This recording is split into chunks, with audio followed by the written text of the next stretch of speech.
Thank you for joining us for the Easy Odds videocast on the Premier League this weekend. As per normal, joined by the one, the only, the esteemed editor of Easy Odds, Simon Hopper. Had a tremendous record last week, 2 from 2, no less. And if you, of course, read his columns regularly on easyodds.com, you would have been on Juventus to qualify for the Champions League final. A tremendous piece of tipping, with Ross Casey being in form as well.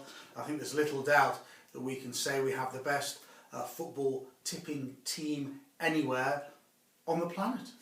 And it's free, so why not join in? So let's go to Southampton versus Aston Villa first of all. 7th take on 14th. Now we talk about Villa, we have in the past. I don't know whether it's Tom Powell trying to brainwash us. They're a pretty good team away from home. But can you believe it? On their travels they've scored less goals than Newcastle, Sunderland, Hull, Burnley, and wait for it, they've scored 6 less goals on the road than QPR. That's ridiculous, isn't it? Yes, it is. I think Villa's good away form dates back to previous seasons, Paul. I think this year, is particularly under Paul Lambert, they've really dropped off away from home, as you allude to. I think the match odds are about right here, Paul. Southampton go off 5 to 6 favourites. I know they've been in quite poor form recently, but that's mostly away from home. At St Mary's, Southampton is still pretty solid. Yeah. They've won 3 of their last 4 on the south coast. And ruthless against bottom half clubs at home as well. They've won 8 of 9 at home against bottom half clubs. Wow. This is the sort of game Southampton tend to play well in. I know Southampton are playing like the Europa League doesn't matter to them, but technically they still have the top 6 to play for. Yeah. I think the Europa League would be a massive fillip for Southampton. I think it would be a great achievement. Oh, and I still think they'll be playing for Ronald Koeman in this game. Villa 22 to 5 underdogs. I think they'll get some takes at that price, I must say. Back-to-back home Premier League wins. They're playing pretty nicely at the moment. They're pretty much safe from relegation. They're 100 to 1 to go down now, best price. So you'd expect them to be safe. But I think given Southampton's home form, I'd leave the match betting alone. Right. But the bet for me, Paul, I like both teams to score here. Oh. And I'm surprised it's as big as even money with one firm. I think that's a really nice price. Mostly because Southampton, for all their... they were lauded for their defence earlier in the season, but it's really gone to pot recently. And I say it every week, Southampton are on telly, Paul. It's the absence of Fraser Forster is a massive issue because he's such a good keeper. And Ronald Koeman's sort of messing around with various keepers now. He's tried Kelvin Davis, who's been terrible. He tried a Gazaniga in the last game, who didn't particularly convince either. I think it's a bit of an issue. Also, Morgan Schneiderlin out for the season. They're missing that protection in front of the back 4. They've now shipped 8 in their last 4 league games, so they're conceding exactly 2 goals a game at the moment. But they are still scoring at home, so I'd expect them to find the net.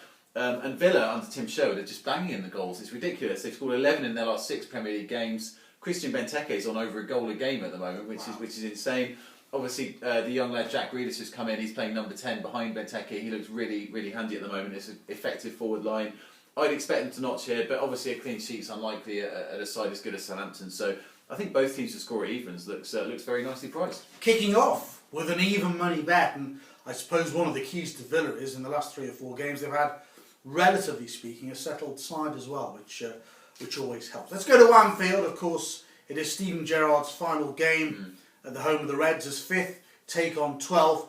And Palace have been a relative thorn in Liverpool's side recently, haven't they? They have, yeah. I mean, the trouble with this is, Paul, if you're thinking backing Palace at 15 to 2, number 1, Palace are on their holidays. They've lost the last 4 straight games. And number 2, obviously, it's Steven Gerrard's final Anfield match, and the bookies have sort of overcompensated for that as well. Liverpool are 1 to 2 favourites. Sure. You certainly expect motivation to not be an issue for that. Gerrard's just the best price 2 to 1 to score any time, which is absolutely ridiculous. Which is mad because he's going to take penalties and free kicks in any case. Yeah. It's not like he's going to be granted that privilege. No, exactly. So I certainly wouldn't be, even if you are nostalgic, I wouldn't be backing Gerrard to score any time. But I think Liverpool 1 to 2 looks about right. I think the trouble with Palace are a good side, but they are literally really, really on their holidays now. But the bet again for me, Paul, same selection, both teams to score, which is the best price 10 to 11. On this occasion, Liverpool are really struggling for clean sheets since their mini run came to an end, when their sort of back 3 was working well. Yeah. They've only kept 2 clean sheets in their last 7 league games, but they've scored in every home league game since December the 6th. Obviously, they've got a nice 1-1 draw at Chelsea last time out. They played okay. Yeah. Their key players are still playing quite well. I think Philippe Coutinho still looks lively, Henderson, etc. So I expect them to be quite good going forward. But Palace, I mean, I know they've not been getting the results recently and they are on holidays, but they do still score goals, particularly on the road under Alan Pardew. They've scored 13 in their 7 away league games under Pardew. They didn't play too bad in the 2-1 defeat to Man United last time out, and they've certainly got decent attacking options. Obviously, Zaha and Balassi, well documented, tricky wide men. Jason Punchin's been a key player. Glenn Murray's off the boil a bit, but he's a good goal scorer. So I think they'll put up a bit of a fight going the other way, although they haven't kept a clean sheet in 12, which suggests they certainly won't keep a clean sheet at Anfield. So both teams to score at 10 to 11, I think, looks the better. Yeah, Balassi absolutely murdered the Liverpool back four in the return fixture, didn't he? Yeah. Let's go to Swansea versus Man City, 8th. Good old Swansea versus 2nd. Man City have only won half of their away matches this season, which tells you why they're not. They didn't contend for the Championship proper. Yeah, and it's interesting. Manuel Pellegrini might be granted a stay of execution if you believe today's papers, which will be interesting for next season. He'll be given a bit of a war chest, but the gentleman manager. Indeed, indeed. But I think Swansea are a top price to stun City here, Paul. I think you can get Swansea over 4-1 to win the match. 21-5 best price on a home win. I think that's a decent price because Swansea. These guys are still motivated. They can easily make the top 6 still. They're only 2 points off the top 6. 20-1 shots to make the top 6 now. Obviously, they've got that fantastic result at Arsenal on Monday. I mean, given the way Arsenal are playing, that was an absolutely superb 1-0 win. And a team that wasn't motivated wouldn't have won that match. That was a top effort. They've won the last 3 straight league games now. Also, they've already beaten Arsenal and Man United at home this season in the league. So they've proven they can do it at the Liberty against the big boys. I think it's important Bafétimbi Gomis is fit again. He came off the bench against Arsenal to score the winner. He's now back 4 in 4, so he should pose a goal threat. Swansea played without a striker for most of the game against the Emirates, so important Gomis is back. City, I know they thrashed QPR 6-0 last time out, but that is QPR. I mean, come on, that's not much of a form line to go on, is it? They've lost 4 of their last 5 away league games, City. They've really been struggling on the road. And in fact, they've lost 3 of 8 away at top half clubs this season. So this is exactly the sort of game Manuel Pellegrini struggled in this season. So I think at 21-5, Swansea have got to be a bet to stun the champions. Once again, Hopper goes for the improbable, but so will Juve to get through to the Champions League final. Did you listen? I hope so. Okay, let's go to Man United. Manchester United versus Arsenal, 4th versus 3rd. Man United only accrued 3 points less at home this season than the champions Chelsea, which puts their season into perspective. What is a topsy-turvy time they had home and away. Yeah, United have been very solid at home this season, Paul. 14 home wins from 18. I've been getting a bit of stick on Twitter about always tipping Man United to lose at home. Don't forget, I did have Swansea at 10-1 on the opening day of the season. So that's what I'm sticking with. So I'm giving you that. I am overall still in profit on my Man United to lose at home ones. But the match will look about right, Paul. United 6-4 favourites. Arsenal just over 2-1. I mean, United are 2 points behind Arsenal now, back in form with their win at Palace last time out. Yeah. Arsenal are just stumbling a little bit, 1 win in the last 3. Obviously, the loss to Swansea was a pretty poor effort. Yeah. But their away record deserves respect. 10 wins from 18 is pretty good. So I think Arsenal are just around over 2-1 looks about right. So I thought there'd be goals, Paul, but the bookmakers have that well covered. So I'm going with an alternative selection here. My Easy Odds friends in Australia have been giving me a bit of a bashing this morning about this. But, they don't like it? No, they don't like it. No, they don't like it.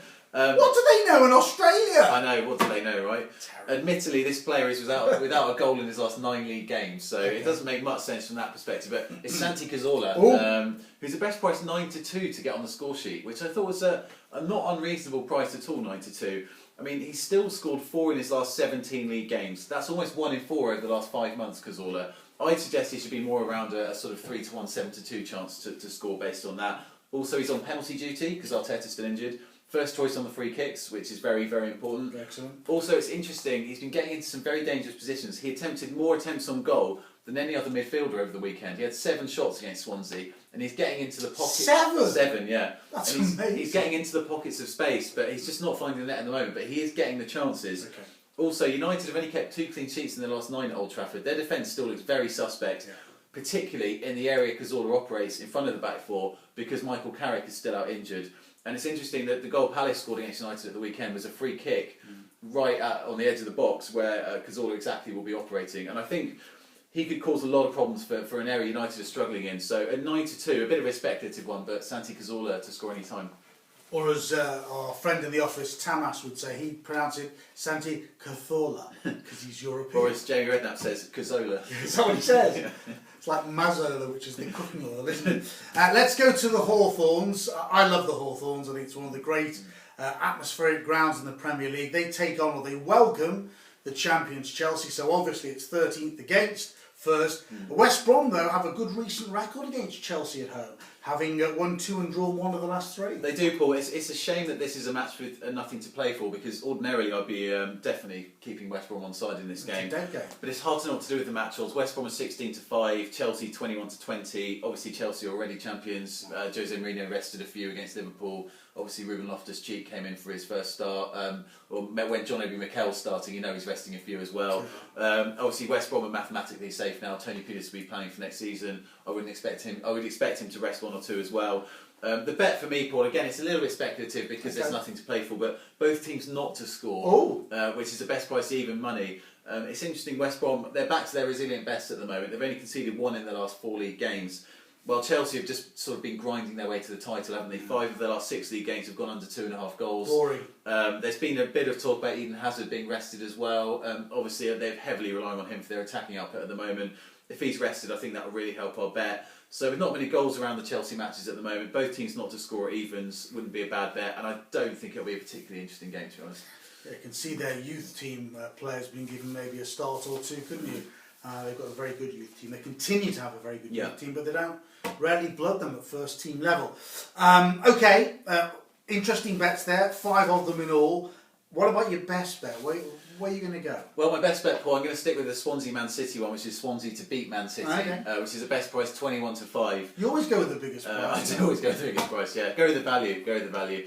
As I said, Paul, Swansea is still very motivated. They can make Europa League football. Great result at Arsenal during the week. Super result. Gomez is back fit. They're good at home against the big boys in particular. City are poor away from home, particularly poor away from home against good clubs. So Swansea to beat Man City, 21-5 is my best bet. Plenty of Premier League previews on site on easyodds.com. Courtesy of the football team here. Don't forget, a big weekend of racing coming up, so have a look at our anti-post preview. And if you're listening to this on Thursday, Angus Loughlin will be giving his TV tips for York for the final day of the Dante meeting as well. So it's all going on all over the shop. Whatever you're doing this weekend, be safe, be sound, and maybe be profitable as well. Bye for now.